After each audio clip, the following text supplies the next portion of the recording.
career গঠনত উল্লেখযোগ্য পৰীক্ষা হ'ল উচ্চতৰ মাধ্যমিকৰ চূড়ান্ত বৰ্ষৰ পৰীক্ষা আৰু আজিৰে পৰা আৰম্ভ হৈছে চূড়ান্ত বৰ্ষৰ পৰীক্ষা আৰু মই এই মুহূৰ্তত উপস্থিত আছো বঙাইগাঁও জিলাৰ যোগীঘোপাৰ চলন্তপুৰা উচ্চতৰ মাধ্যমিক পৰীক্ষা কেন্দ্ৰত আৰু যিহেতু ১:৩০ বজাৰ লগে লগে পৰীক্ষা আৰম্ভ হ'ব আৰু আজি প্ৰথম দিন যিহেতু ইংৰাজী বিষয়ৰ পৰীক্ষা আছে আৰু এই মুহূৰ্তত ক'ব লাগিব ছাত্ৰ ছাত্ৰীয়ে বিশেষকৈ পৰীক্ষাগৃহৰ ভিতৰত প্ৰৱেশ কৰা দেখিবলৈ পোৱা গৈছে আৰু তাৰ সমান্তৰালভাৱে এটা কথা উল্লেখ কৰিব লাগিব ইয়াত বিশেষকৈ কোনো ছাত্ৰ ছাত্ৰীয়ে যেন অনৈতিক কাৰ্যকলাপ কৰিব নোৱাৰে তাৰ বাবে কিন্তু এই মুহূৰ্তত যি ফিক্সিঙৰ ব্যৱস্থা এই ফিক্সিঙৰ ব্যৱস্থা কৰি থকা দেখিবলৈ পোৱা গৈছে মোৰ সৈতে এই মুহূৰ্তত চেণ্টাৰৰ ইনচাৰ্জগৰাকী আছে মই আপোনাৰ পৰা পোনে পোনে জানিব বিচাৰিছো এইবাৰ বিশেষকৈ ৩টা শাখাত পৰীক্ষা অনুষ্ঠিত হৈছে কলা বিজ্ঞান আৰু বাণিজ্য আপোনালোকৰ ইয়াত কিমানজন ছাত্ৰ ছাত্ৰী আছে কেনেধৰণৰ পৰীক্ষাৰ পৰিৱেশ বিৰাজ কৰিছে আমাৰ ইয়াত আৰু সায়েন্স আৰু আৰ্টছ এই দুটা বিষয়তে পৰীক্ষা হ'ব দুটা ষ্ট্ৰীমতে ইয়াৰ উপৰিও আমাৰ ইয়াত 458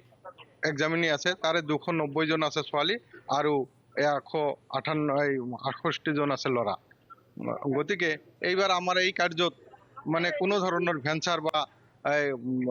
ৰিকগনাইজ স্কুলৰ টিচাৰ আমাৰ দিয়া হোৱা নাই ইনভিজিলেটৰ হিচাপত সব গভৰ্ণমেণ্ট টিচাৰে আছে আৰু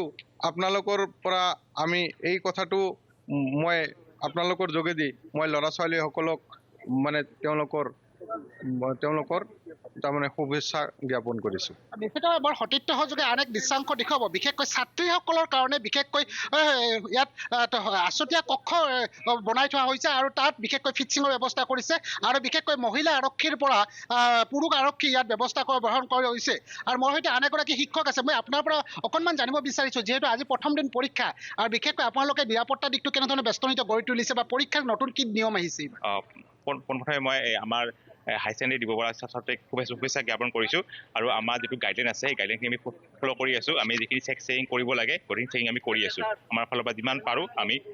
সহায় কৰি আছোঁ মানে চেকিং পাৰি কৰি আছোঁ ধন্যবাদ নিশ্চিতভাৱে আৰু মই ইয়াৰ বাহিৰৰ দৃশ্য চাবলৈ এই মুহূৰ্তত দেখুৱাব বিচাৰিছো যে যথেষ্ট ছাত্ৰ ছাত্ৰী আহি এই মুহূৰ্তত ভিৰ কৰা দেখিবলৈ পোৱা গৈছে ছাত্ৰ ছাত্ৰীৰ সমান্তৰালভাৱে অভিভাৱকসকলেও আহিছে আমি পূৰ্বতে উল্লেখ কৰিছিলোঁ যে কেৰিয়াৰ গঠনৰ বিশেষকৈ উল্লেখযোগ্য পৰীক্ষা হ'ল উচ্চতৰ মাধ্যমিকৰ চূড়ান্ত বৰ্ষৰ পৰীক্ষা আৰু এই মুহূৰ্তত যিসকল ছাত্ৰ ছাত্ৰী ভিতৰলৈ প্ৰৱেশ কৰি আছে বিশেষকৈ ইয়াৰ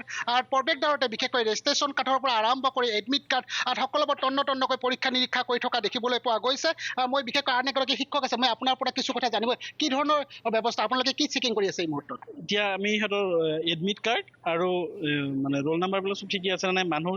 ছেম আছে নে নাই লগতে যাতে ইয়াৰ পৰা কিবা বাহিৰা বস্তু মানে ইলিগেল এফেয়াৰ্ছ কিবা কৰিব নোৱাৰে তাৰ কাৰণে আমি মানে চেক কৰি আছোঁ আৰু সামগ্ৰী কি কি কৰি লৈ যাব বিশেষকৈ কলমৰ পৰা আৰম্ভ কৰি কি ধৰণৰ সামগ্ৰী লৈ যাব পাৰি এডমিট কাৰ্ড আৰু কলম আৰু যিখিনি সিহঁতক যদি পৰীক্ষা অনুযায়ী জ্যামিতি এলাউড আছে